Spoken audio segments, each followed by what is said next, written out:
ሰላም ቤተሰብ እንዴት ናችሁ? ዛሬ እንግዲህ አዲስ ነገር አይተናል። እሱም ምንድነው? እሙሽዬ ሁሉንም ነገር አውቃለች። ያው ሀይሚ ለሙሽዬ ሁሉንም ነገር ነግራታለች። በመናገሯ እሙሽዬ በማወቋ እኔ በጣም ደስተኛ ነኝ፣ እውነቱን ስነግራችሁ። ምክንያቱም ሴት ልጅ ናት፣ እናት ናት። እንዴት አድርጋ እሷን መመለስ እንዳለባት፣ ማሳመን እንዳለባት፣ ማረጋጋት እንዳለባት በደንብ ታውቃለች እሙሽ። እስከዛሬም እሙሽዬ ባለማወቋ ነው ነገሮቹ እዚህ የደረሱት። እንለያይ እስከ ማለት ራሱ ምናልባት የደረሰችውም እሙሽዬ ባለማወቋ ነው እንጂ እሙሽዬ ብታውቅ ነገሮችን ቀድማ ታስተካክል ነበረ፣ ታወራት ነበረ አረጋግታ፣ በቃ እንደ እናት ልጄ ብላ ሽጉጥ አድርጋ ከደረቷ ላይ በቃ ሁሉንም ነገር እንደ እናት መክራ በቃ አለ አይደለ ብዙ ነገሮች ሊፈጠሩ እንደሚችሉ በህይወት ብዙ ፈተና እንዳለ፣ ብዙ መሰናክል እንዳለ፣ ብዙ ምቀኛ፣ ብዙ ተንኮለኛ፣ ብዙ ሸረኛ እንዳለ በደንብ አስረድታ እንደ እናት ብዙ ነገሮችን ታሳምናትና ነገሮች እንዲስተካከሉ ይሆኑ ነበረ። ጋሽዬ እንደ አባት እንደ ወንድ ልጅ ብዙ ነገር ሞክሯል፣ ከአባትም በላይ ማለት ነው።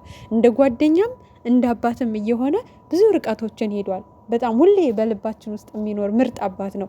ሁሌም ነው የምናመሰግነው፣ እድሜና ጤና እንዲሰጠውም በዛው እየጸለይን ማለት ነው። እና ግን ደግሞ ከአባቶች ከወንዶች ይልቅ ሴት ልጅ ብዙ ነገሮችን የማስተካከል አቅም አላት። እና አሁን ወንዶች ይነግሯቸዋል።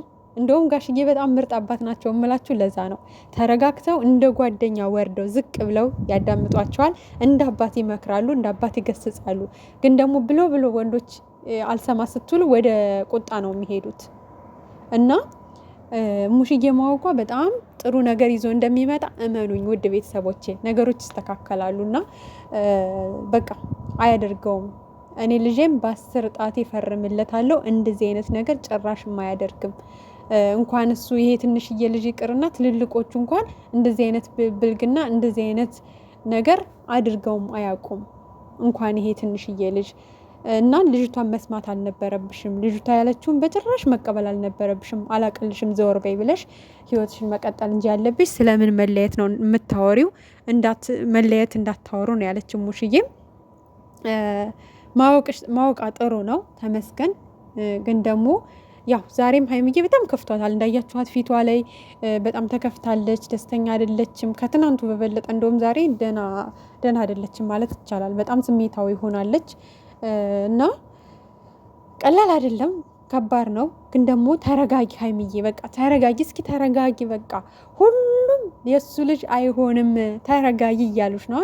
አሁን አንቺ ያቺ አገኛት ያለው ነገር ነው በጣም እየከነከነሽ እያናደድሽ ያለው። በቃ ከዛ ጋር እኔ ጋር ተጣልቶ ሲመጥቶ እንዴት እሷን ያገኛታል? ከዛም እሺ ወደ ቡታጅራ ሊሄድ ነው ሲለኝ ተከትየው መጣውኝ። ከዛም አገኛት።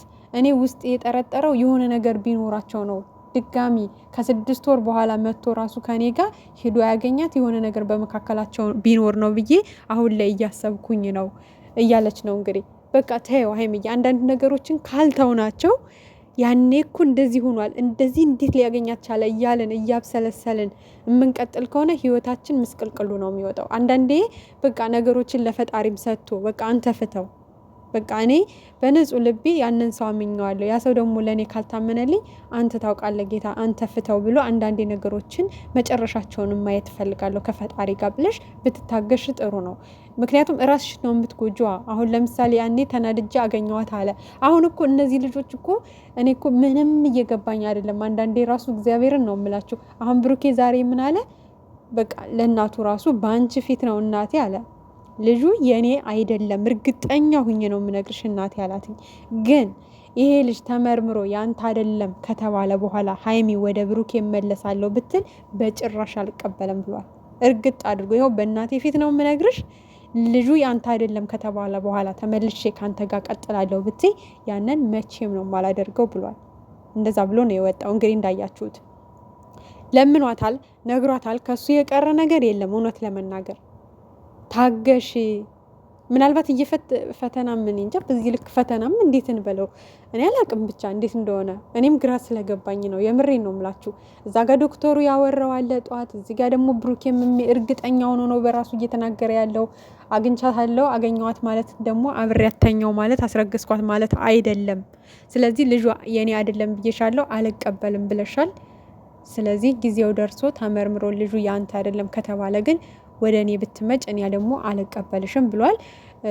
ቢልም አይፈረድበትም። እውነት ለመናገር ለምን በሉኝ ብለናል ሁላችንም። ሀይሚ ታገሺ፣ ውጤቱ ይድረስ፣ ትውለድ፣ ዲኤንኤ ይመርመር፣ ውጤቱ ይምጣ።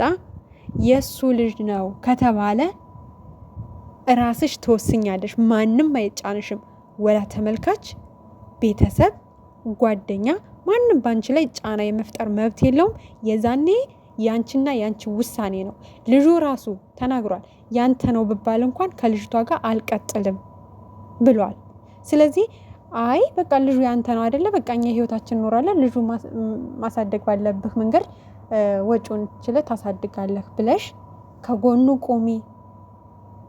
ቁሚ ብለናል። ምክንያቱም አሁን እኮ ሀይሚ ውጤቱ ሳይታወቅ ነው እንለያያለችው። ገብቷቸዋል። ውጤቱን አውቃ ቢሆን የእሱ ነው ተብሎ ቢሆን እኮ ልክ ናት። ምንም ስህተት የለባትም። መብቷ ነው። እንጀራ እናት መሆን አትፈልግም፣ መብቷ ነው። ማንም ሊያስገድዳት አይችልም። አሁን ግን ሁላችንም ጫና ፈጠራችሁብኝ፣ ተረጁ ምናምን አላችሁ ብላ ተቆጣች ባለፈው አይደለ? እኛ ግን አንቺ ላይ ጫና እየፈጠርን ሳይሆን አንቺ እንዳትጸጸች ነገ እንዳይጸጽትሽ ለአንቺ በማሰብ ነው። እናንተ እንዳትለያዩ በማሰብ ነው። ስለዚህ አሁንም ተረጋግተሽ አስቢ። አሁንም ጊዜ ያለሽ ሀይሚ፣ እባክሽ እየለመንሽ ነው። አሁንም ስሜታዊ ነሽ።